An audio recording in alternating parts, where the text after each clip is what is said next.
Yo yo yo, saya Kartulo Vandermeide. Selamat datang di Dunia Tech dalam Berita.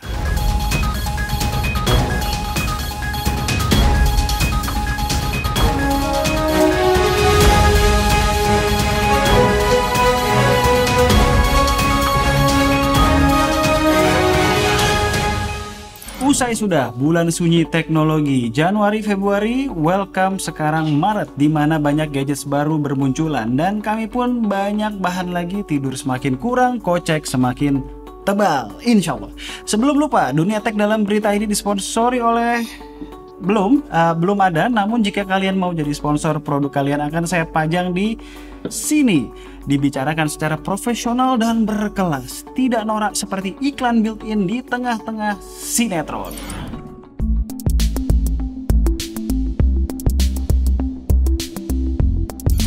Samsung sudah secara resmi merilis Galaxy A32 varian 4G di Rusia. Artinya kehadirannya di negara lain termasuk Indonesia kemungkinan tidak akan lama lagi. Apalagi kalau kita pantau statusnya sudah memenuhi TKDN dan lolos uji Ditjen SDPPI. Sedikit menyinggung spesifikasi dari smartphone ini, salah satu yang paling menarik adalah layar OLED berukuran 6,4 inch-nya yang sudah menggunakan panel high refresh rate 90Hz.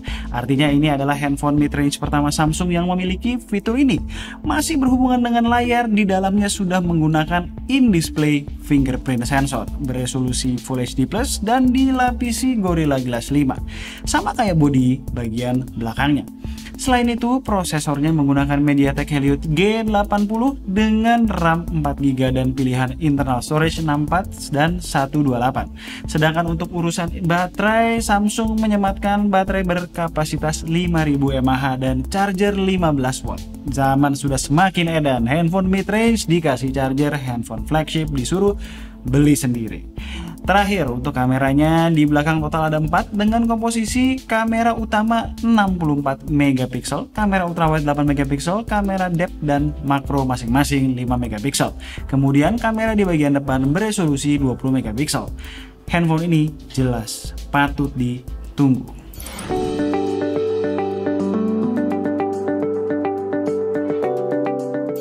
Oppo telah mengumumkan secara resmi akan meluncurkan Oppo Find X3 series yang akan mencakup Find X3 Pro dan Oppo Find X3 pada 11 Maret nanti.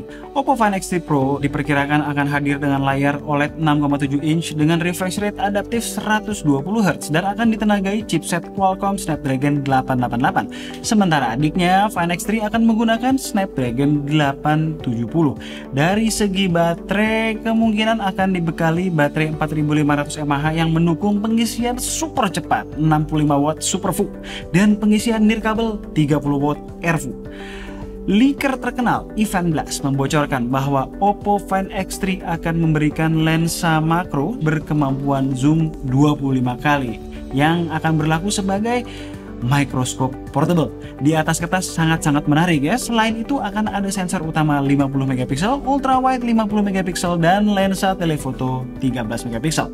Find X3 Pro juga akan memiliki setidaknya satu fitur inovatif lainnya. Ini akan menjadi smartphone pertama di pasaran yang menampilkan dukungan end-to-end untuk pemrosesan warna 10 bit. Ini berarti bahwa ia akan dapat memotret foto dan video dengan kedalaman warna 10 bit dan juga akan memiliki layar yang mendukung kemampuan ngedisplay warna 10 bit juga. Saya yakin Find X3 Pro akan menjadi salah satu flagship Android yang paling menarik di 2021 ini. Berkaca dari tahun kemarin, seharusnya tidak lama jarak dari launching internasional sampai tiba di tanah air. Kita tunggu saja dan berharap, bolehlah berharap, walaupun yang mustahil, Oppo akan menjualnya dengan harga yang ramah kantong. Impossible.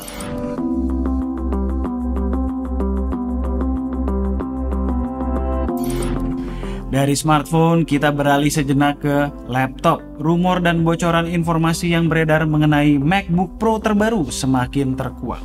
MacBook Pro yang akan dirilis ada dua jenis, MacBook Pro 14 inch dan 16 inch. Kedepannya sepertinya tidak akan ada lagi line up MacBook Pro 13 inch. Perubahan yang kabarnya direncanakan oleh Apple untuk kedua MacBook Pro ini sangat banyak bila dibandingkan dengan generasi pendahulunya. Mulai dari desain yang menyerupai iPad Pro alias ngotak-ngotak gitu, HDMI port, slot SD card reader, dan sistem pengecasan MagSafe dibawa kembali. Touch bar akan dikembalikan ke dalam bentuk tombol seperti sedia kala dan tentunya menggunakan prosesor M series dari Apple. Tidak berhenti sampai di situ, satu perubahan atau upgrade radikal yang akan diberikan terdapat pada bagian layarnya. Apple akan beralih dari LCD display ke display mini LED. Teknologi mini LED ini diklaim dapat memungkinkan dimensi yang lebih tipis dan ringan. Lalu karakternya juga akan lebih mirip dengan OLED. High contrast dan dynamic range-nya bagus, kemudian reproduksi warna hitamnya juga sangat pekat. Dijamin sobat saya si Kumar kalah pekatnya.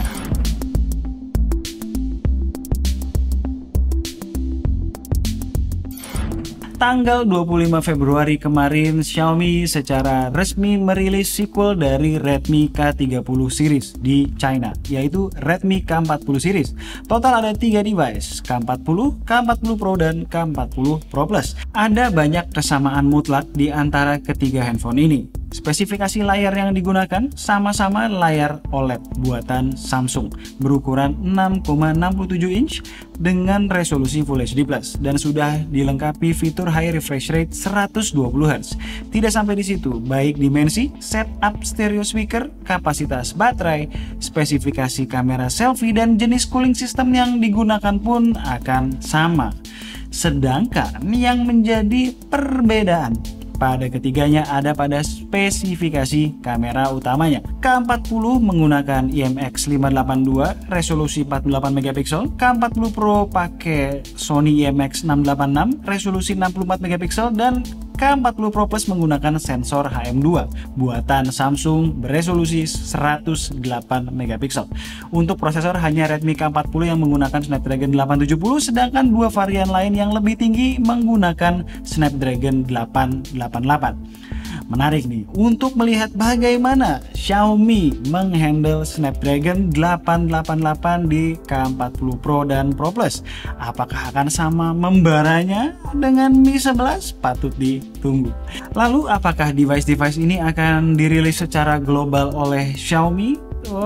Tentu, tapi tidak dengan branding yang sama. Dari bocoran yang beredar, diketahui Xiaomi sudah memasukkan Redmi K40 series ke dalam daftar global rollout di bawah bendera Poco. Bisa jadi Poco F3 atau Poco F3 Pro. Berkaca dari tahun lalu, sangat besar kemungkinannya device ini rilis di Indonesia.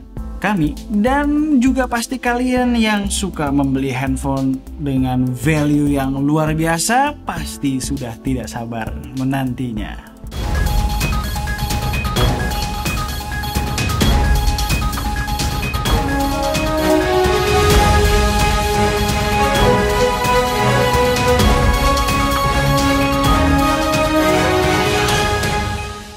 Sekian Dunia Tech dalam berita kali ini. Saya Kartolo van der Vaart. Salam.